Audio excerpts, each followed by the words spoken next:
अब क्या है कि ये जो नंबर लिखा है ना, ये नंबर क्या है बताओ, यही लिखा है ना स्क्वायर रूट के अंदर। तो ये हमें यहाँ से क्या कंक्लूज़न मिल रहा है, इस स्टेटमेंट से क्या कंक्लूज़न मिल रहा है, हमें इस स्टेटमेंट से ये कंक्लूज़न मिल रहा है कि जो स्क्वायर रूट के अंदर लिखा है एक्स स्क्वायर प्लस 2, वो या तो 2 होगा या तो 2 से बड़ा होगा। तो 2 होगा या तो 2 से बड़ा होगा तो ठीक है, कोई प्रॉब्लम नहीं है, स्क्वायर रूट तो डिफाइंड ही होगा, बिकॉज स्क्वायर रूट में नॉन निगेटिव होना चाहिए, डिफाइंड हो जाएगा। ये क्या बोल रहा है कि तुम कोई भी एक्स डालो, एनी रियल नंबर डालो, ये जो क्वांटिटी है वो या तो 2 होगी या 2 से ग्रेटर। तो बहुत अच्छी बात है, तो हमारा डिफाइंड है। इसका क्या मतलब है कि डोमेन, अगर मैं बोलूँ कि domain of F of x क्या हो जाएगा, domain of F of x क्या हो जाएगा, वो ऑल रियल नंबर हो जाएगा। कोई भी रियल नंबर डालो, ये हमेशा क्या मिलेगा, नॉन नेगेटिव। नॉन नेगेटिव मिलेगा तो F of x is well defined. Clear है।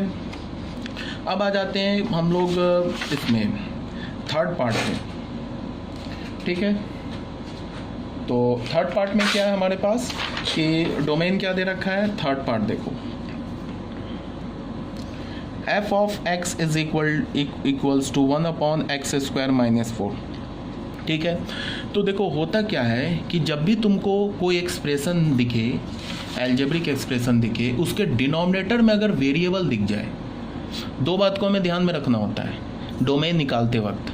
एक तो कि अगर तुम्हें डिनोमिनेटर में वेरिएबल दिख जाए तो हमें करना क्या होगा, सबसे पहले उस वेरिएबल के उस वैल्यू को डोमेन से हटाना होगा जिस वैल्यू पर वो उसका क्या मैं बोल रहा हूँ सुनो। अगर हमें डिनोमिनेटर में कोई एक्सप्रेशन दिख जाए एक्स में, तो हमें करना क्या होगा कि सबसे पहले हमें उस एक्सप्रेशन, उस एक्स का वैल्यू खोजना होगा जिस पर वो डिनोमिनेटर वाला एक्सप्रेशन 0 हो जाए।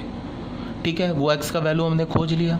अब उस एक्स के वैल्यू को हम ये रियल नंबर से हटा देंगे, मीन्स डोमेन से हटा देंगे। क्यों हटा देंगे, बिकॉज अगर उस एक्स का वैल्यू हमने एक्सप्रेशन में डाला तो डिनोमिनेटर हो जाएगा 0, और अगर डिनोमिनेटर हो गया 0 तो वो एक्सप्रेशन डिफाइन नहीं होगा।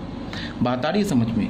तो देखो मुझे यहाँ डिनोमिनेटर में क्या दिखा, x² - 4, तो मैंने क्या किया, ऐसे लिखा for fx to be defined, fx to be defined. Numerator के लिए कोई प्रॉब्लम नहीं है, न्यूमरेटर में तो 0 हो सकता है चलेगा, बट डिनोमिनेटर में 0 नहीं हो सकता। For fx to be defined, fx को डिफाइंड होने के लिए क्या होना होगा, x² - 4, ये 0 नहीं हो सकता। तो यहाँ से हमें क्या पता चला कि x² जो है ये 4 नहीं हो सकता।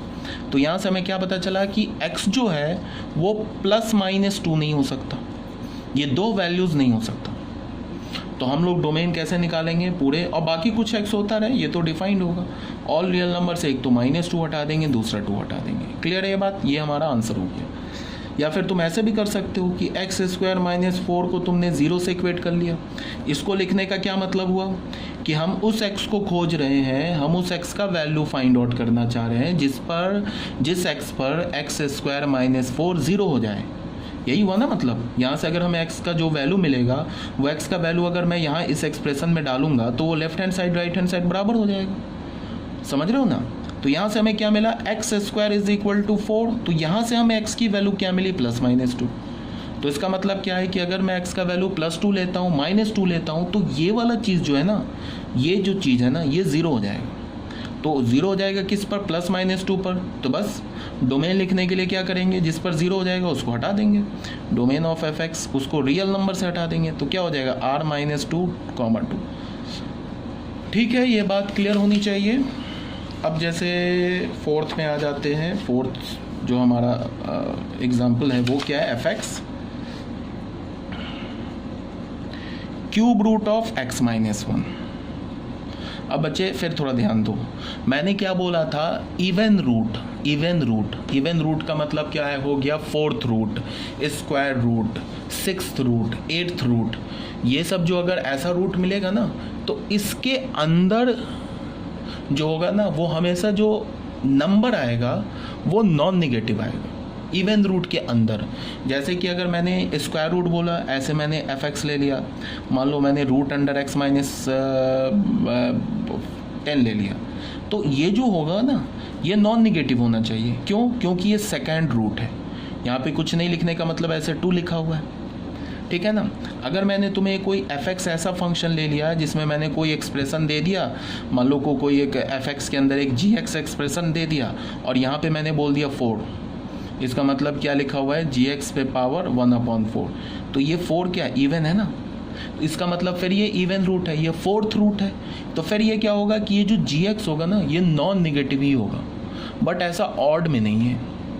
अगर मैंने यहाँ पे क्या लिखा है, ये x-1 का क्यूब रूट है, तो अब कोई प्रॉब्लम नहीं है। ऑड के केस में 1/3 के केस में, 1/5 के केस में, 1/7, 1/9 के केस में अंदर जो लिखा हुआ है ना ये कोई भी रियल नंबर हो सकता है, एनी रियल नंबर।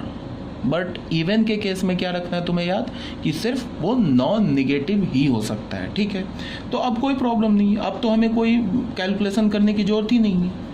अब x तो कुछ भी ले लो तुम, कोई भी रियल नंबर ले लो, कोई भी अगर तुम रियल नंबर लोगे उसमें -1 सब्ट्रैक्ट करोगे तो वो भी तो रियल नंबर आएगा, तो उस रियल नंबर का क्यूब रूट मिल जाएगा।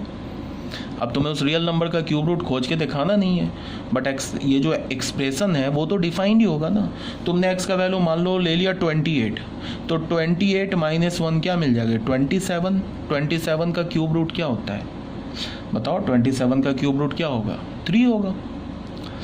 अगर मान लो कि तुमने x का वैल्यू ले लिया, सपोज डैट तुमने x का वैल्यू ले लिया